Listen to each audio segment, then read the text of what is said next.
வணக்கம் மேசராசி நண்பர்களே. நீங்கள் ஆவலோடு எதிர்பார்த்து காத்து கொண்டிருந்த ஒரு கிரக பயிற்சி, அதுவும் முக்கியமான கிரக பயிற்சி இந்த மாசத்துல தான் வரப்போகுது. இதனால எந்த விதமான மாற்றங்கள் ஏற்படும் அப்படிங்கிறத நாம் இப்போ பார்க்கலாம். கிரகங்கள்லேயே அதிக வலிமையான கிரகம் அப்படின்னு எடுத்துக்கிட்டா ராகு பகவான் தான்.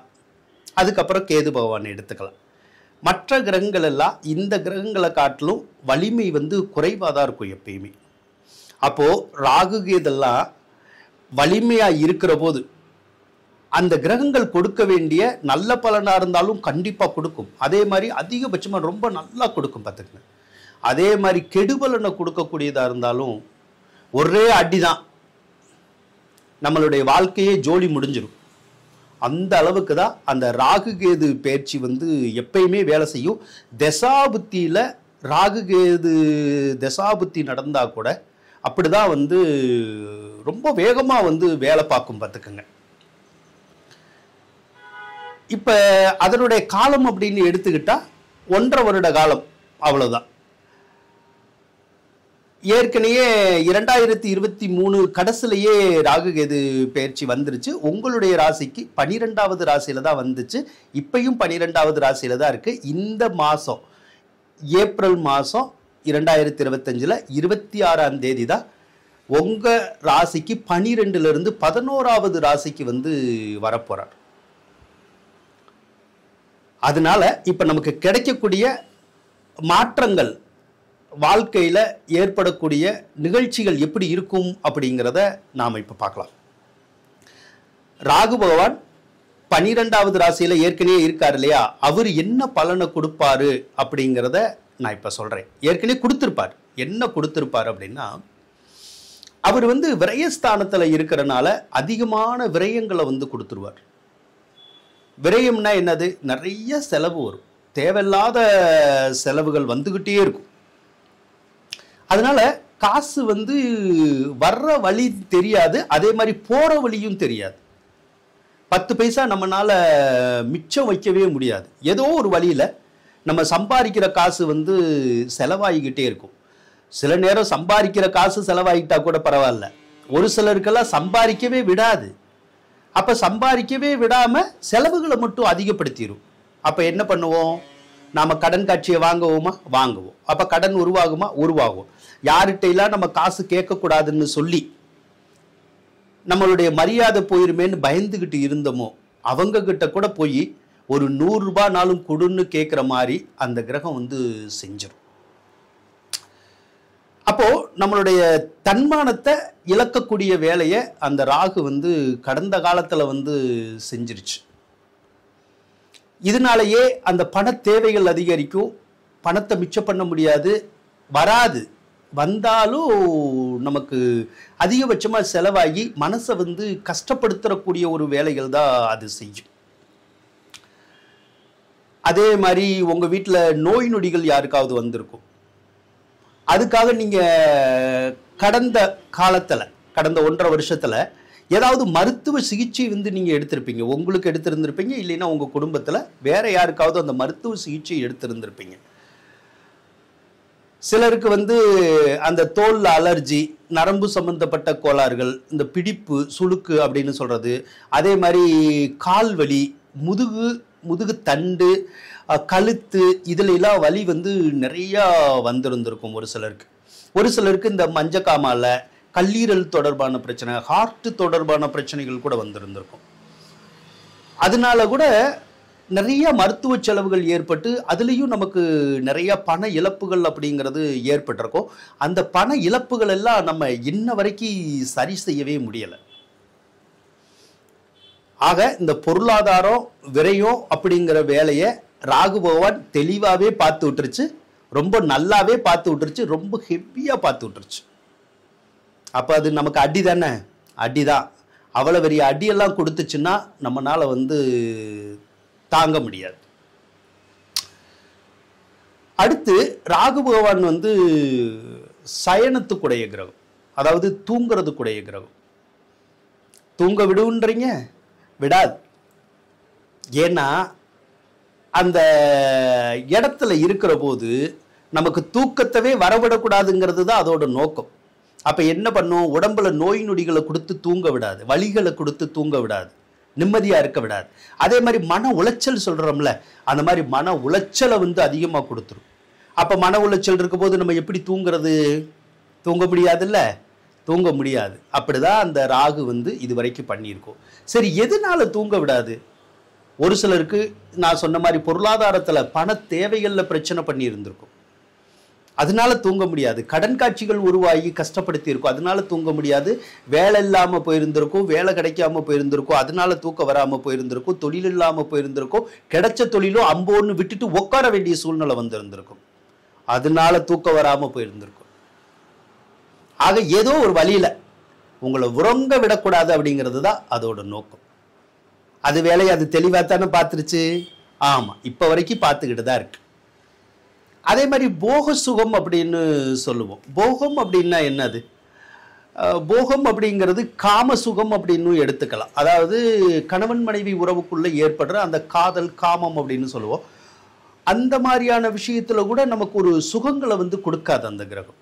ஒரு இன்பமான வாழ்க்கையை வந்து கொடுக்காது. அதுலேயும் ஒரு கஷ்டமான வாழ்க்கையை, சிரமமான வாழ்க்கையை, ஒரு சந்தோஷகரம் இல்லாத வாழ்க்கையை அப்படிதான் வந்து அது கொடுக்கும். அதனால காதலையும் தடுக்கும், காமத்தையும் தடுக்கும். அதுலேயும் நமக்கு ஒரு விரக்தியான மனப்பான்மையை தான் அந்த ராகு வந்து ஏற்கனவே கொடுத்திருந்திருப்பார். ஆக ராகுனால கடந்த காலத்துல எந்த விதமான நன்மையும் இல்லை, ஒரு குண்டூசி அளவு கூட நன்மைகள் வந்து இல்லை. ஆனா மலை போல கஷ்டங்கள் மட்டும் இருந்துகிட்டே இருந்துச்சு. அப்ப இந்த கஷ்டத்தை ராகு மட்டும்தான் கொடுத்துச்சான்னா இல்ல, பிற கிரகங்களும் சேர்த்து தான் உங்களுக்கு நிறைய கஷ்டத்தை கொடுத்துச்சு. அதோட இந்த ராகு அதோட பங்குக்கு வந்து நம்மளை எப்படி நல்லா வச்சு செய்ய முடியுமோ செஞ்சு விட்டுட்டு போயிடுச்சு. அப்படிதான் இப்ப இருக்கு இது வரைக்கும். சரி, இனி எப்படி இருக்கும்? இனிமேல் ஒரு திருப்புமுனை வாழ்க்கையில ஏற்படுமா அப்படிங்கிறத நம்ம பார்க்கலாம். திருப்புமுனை ஏற்படுமானா ஏற்படும், நல்ல திருப்புமுனை ஏற்படும். ஏன்னா அந்த ராகு பகவான் வந்து இப்போ உங்களுடைய ராசிக்கு 11வது ராசிக்கு வரப்போறார். 11வது ராசியில பாவ கிரகங்கள் இருக்கிற போது எப்பயுமே நல்ல பலனை கொடுக்கும். அதே மாதிரி எந்த கிரகங்கள் இருந்தாலும் நல்ல பலன்களை வந்து உருவாக்கி கொடுக்கும், பார்த்துக்குங்க. அப்ப அது எது மாதிரி நல்ல பலன்களை கொடுக்கும் அப்படின்னா, இது வரைக்கும் உங்களுக்கு உதவிகளே கிடைச்சிருந்திருக்காது. யார்கிட்ட போய் கேட்டாலும் அந்த தட்டி கழிக்கிற மாதிரியான ஒரு செயல்கள் தான் நடந்திருந்திருக்கும். ஆனா இனிமேல் நீங்க யார்கிட்ட போய் கேட்டாலும் எந்த உதவி வேணும்னாலும் கிடைக்கும். அல்லது நீங்க கேட்காமையே பிறர் கூட வந்து உங்களுக்கு உதவி செய்யறதுக்கு வந்து தயாரா வந்து இருப்பாங்க. அதே மாதிரி போட்டி, பந்தயம், லாட்ரி, ரேஸு, சூதாட்டம், இந்த ஷேர் மார்க்கெட் லைனு இதுல எல்லாம் நிறைய பேர் அடி வாங்கி இருந்திருப்பாங்க. இனிமேல் அந்த மாதிரியான விஷயத்துல அடி வாங்குறதுக்குடைய சந்தர்ப்பம் இல்லை. அப்ப இனிமேல் அது மாதிரியான விஷயங்கள்லையும் நல்ல பலன்களையும், யோக பலன்களையும், நல்ல வருமானத்தையும் வந்து அந்த ராகு வந்து கொண்டு வந்து கொடுக்கும். கோர்ட்டு கேஸு, வம்பு வழக்குகள் இருந்தா அதெல்லாம் நமக்கு சரி பண்ணி விட்டுரும். அதனால 11வது இடம்ங்கிறது நல்ல பயனுள்ள விஷயங்களை வந்து தரக்கூடிய ஒரு அமைப்பு. அதனால ராகு பகவான் 12ல இருந்து எவ்வளவு வேகமா நமக்கு சிரமங்களை கொடுத்துச்சோ அதை காட்டிலும் ஒரு மடங்கு வேகமா நன்மைகளை கொடுக்கும் அப்படிங்கிற மாதிரி தான் இந்த ராகு கேது பேச்சு வந்து உங்களுக்கு இருக்கு. நீங்க தொட்டதெல்லாம் பொன்னாகும் அப்படின்னா அது இந்த ராகு கேதுவே உங்களுக்கு செய்யும். மகிழ்ச்சி அப்படிங்கிறதே இது வரைக்கும் இல்லை, தொலைஞ்சு போச்சு. நாம தொலைச்சோமா, அது பிடுங்கி எடுத்துருச்சான்னே நமக்கு இன்னியும் தெரியல. ஆனா அந்த காணாமல் போன சந்தோஷம் அப்படிங்கிறது, மகிழ்ச்சிங்கிறதெல்லாம் மறுபடியும் இப்ப வரப்போற காலம்தான் உங்களுக்கு. எங்கெல்லாம் பிரச்சனை இருந்துச்சோ, எதுலாம் சிரமம் இருந்துச்சோ, எதுலாம் சிக்கல் இருந்துச்சோ, நம்மளால தீர்க்க முடியாத ஒரு விஷயங்கள்லாம் இருந்துச்சோ, அந்த விஷயங்களை பூரா தீர்த்து வைக்கக்கூடிய வேலையை இந்த ராகு பகவான் 11வது ராசியிலிருந்து செய்வாருங்க. அதனால நன்மைகள் நடக்குமான்னா நிறைய நன்மைகள் நடக்கும். உங்களுடைய வாழ்க்கையில ஒரு அருமையான வாழ்க்கையை வந்து எதிர்பார்க்கலாம், ஒரு நல்ல மாற்றத்தை வாழ்க்கையில எதிர்பார்க்கலாம். இனிமேல் அந்த கசப்பான அனுபவங்கள் அப்படிங்கிறது கிட்ட கூட நெருங்காது. அப்படிதான் இருக்கும். அதனால இனிமேல் இனிமையான சம்பவங்கள் ஏற்படுறதுக்குடைய ஒரு சந்தர்ப்பத்தை அது உருவாக்கும். மனசும் பார்த்தீங்கன்னா எப்பயுமே மகிழ்ச்சியா இருக்கிறதுக்கான சந்தர்ப்பத்தையும் அது உருவாக்கும். சரி, ராகு பகவான் 11வது ராசியில இருந்தா முழுக்க முழுக்க நன்மை தான் செய்யுமானா கிடையாது. நன்மை செய்யும், கிட்டத்தட்ட ஒரு 80% அளவுக்கு நன்மை செய்யும். ஆனா அதே நேரத்துல கெடுபலன் செய்யுமானா செய்யதான் செய்யும். யாருக்கு செய்யும் அந்த கெடுபலன் அப்படின்னா,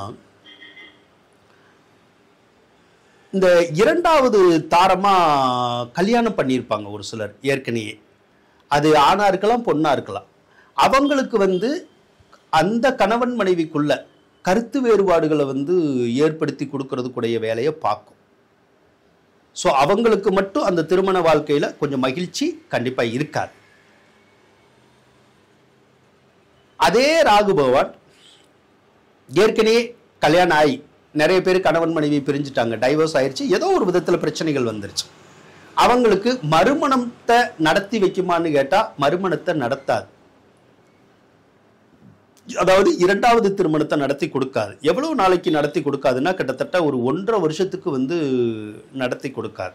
அப்ப 2வது திருமணத்துக்கு எதிர்பார்த்துக்கிட்டு இருந்தா அவங்களுக்கு ஒரு 1.5 வருஷம் கழிச்சுதான் அந்த 2வது திருமணத்துக்குடைய வேலையை அந்த கிரகங்கள் பார்க்கும். அது வரைக்கும் நம்ம வெயிட் பண்ணணுங்கிற மாதிரி தான் இருக்கும். அதே மாதிரி உங்களுடைய மூத்த சகோதர சகோதரிகள் இருக்காங்கல்ல, அவங்க கிட்ட மட்டும் கொஞ்சம் கருத்து வேறுபாடுகளையும் அந்த ராகு பகவான் உருவாக்கும். அதாவது அவங்களோட கொஞ்சம் சண்டை சச்சரவு பகை அப்படிங்கிற மாதிரி ஏற்படுத்தும். ஒருவேளை பகை ஏற்படலை, உறவுகள் நல்லாதான் இருக்கு அப்படின்னா, நமக்கு முன்னாடி பிறந்தவங்களுக்கு, அதாவது அண்ணன் அக்கா அவங்களுக்கு பார்த்தீங்கன்னா ஏதாவது ஒரு வகையில் அந்த ஹெல்த் பிரச்சனை வரும், உடல்நல கோளாறு வரும். இந்த மாதிரியான விஷயங்களை மட்டும்தான் இந்த ராகு கேது பயிற்சி உங்களுக்கு கொடுக்கும். அதுல ராகு மட்டும் இது இப்ப நான் சொன்னதை கொடுக்கும். சரி, கேது பகவான் என்னத்தை கொடுப்பார்? கேது பகவான் இதுவரைக்கும் உங்களுக்கு 6வது ராசியில தான் இருந்தாரு. 6ல ராகு, அந்த ராகு இருந்தாலும் கேது இருந்தாலும் கொஞ்சம் நல்லா இருக்கணும்னு தான் இருக்கும்.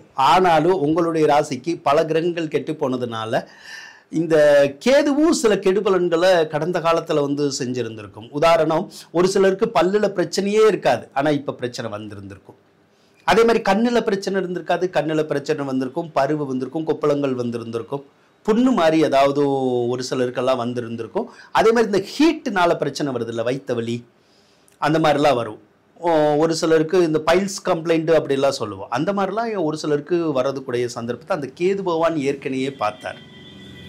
ஒரு சிலருக்கு அவர் கடன் காட்சிகளை கூட ஏற்படுத்தி விட்டார். ஆனா இப்ப கேது பகவான் உங்களுடைய ராசிக்கு 5வது ராசிக்கு தான் வர்றார். அப்ப இனிமேல் கேது பகவான் உங்களை பிரச்சனை பண்ணுவாரா? பண்ண மாட்டார். எதுல பண்ண மாட்டாருன்னா, நோயை கொடுக்க மாட்டாரு, கடனை கொடுக்க மாட்டாரு. ஸோ அந்த நோய் கடன் பகை அப்படிங்கிற விஷயங்களை கொடுக்க மாட்டாரு. அந்த விஷயங்களை சரி செய்வார்.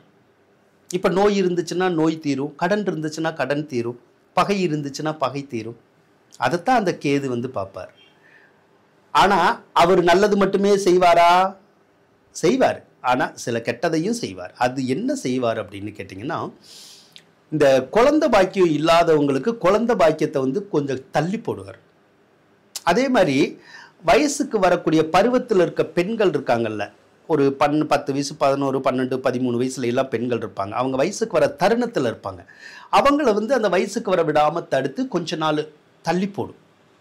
அதே போல ஏற்கனவே குழந்தைகள் பிறந்திருந்தா, அந்த குழந்தைகள் சின்ன குழந்தைகளா இருந்தா அதுகளுக்கு ஏதாவது கொஞ்சம் நோய் நொடி மட்டும் அந்த கேதுவால வரும்.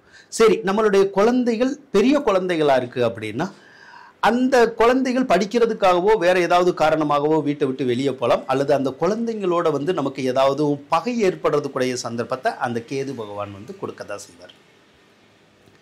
இப்படிதாங்க இந்த ராகு கேது பயிற்சி இருக்கும். என்ன பொறுத்தளவு எப்பயுமே பாசிட்டிவான விஷயங்களை மட்டும் நான் சொல்ல மாட்டேன், நெகட்டிவான விஷயங்களையும் சேர்த்து தான் சொல்லுவேன். ஏன்னா எப்பயுமே உங்களுக்கு ஒரு ஜாதகத்துல பலன் சொல்ற போது நல்ல விஷயங்களையும் நான் சொல்லிக் கொடுக்கணும், கெட்ட விஷயங்களையும் சொல்லிக் கொடுக்கணும். அப்படின்னா தான் உங்களுடைய வாழ்க்கையை சரியா நீங்க கொண்டு போக முடியும். எப்பயுமே நான் நல்லதை மட்டுமே சொல்லிக்கிட்டே இருந்தீங்கன்னா கெட்ட விஷயங்கள் வர்ற போது உங்களால சமாளிக்க முடியாது. அதை எப்படி சால்வ் பண்ணுறதுன்னு உங்களால் புரியாமல் போயிடும். அதனால தான் அந்த நல்லதாக இருந்தாலும் கெட்டதாக இருந்தாலும் நீங்கள் சரி பண்ணி போய்க்கணுங்கிறதுனால நான் உங்களுக்கு சொல்லிக் கொடுக்குறேன். நன்றி நண்பர்களே. உங்களுக்கு இந்த வீடியோ பதிவு பிடிச்சிருக்குன்னு நினைக்கிறேன். இந்த வீடியோ பதிவு பிடிச்சிருந்தா ஒரு சப்ஸ்கிரைப் மட்டும் பண்ணிடுங்க. நன்றி நண்பர்களே.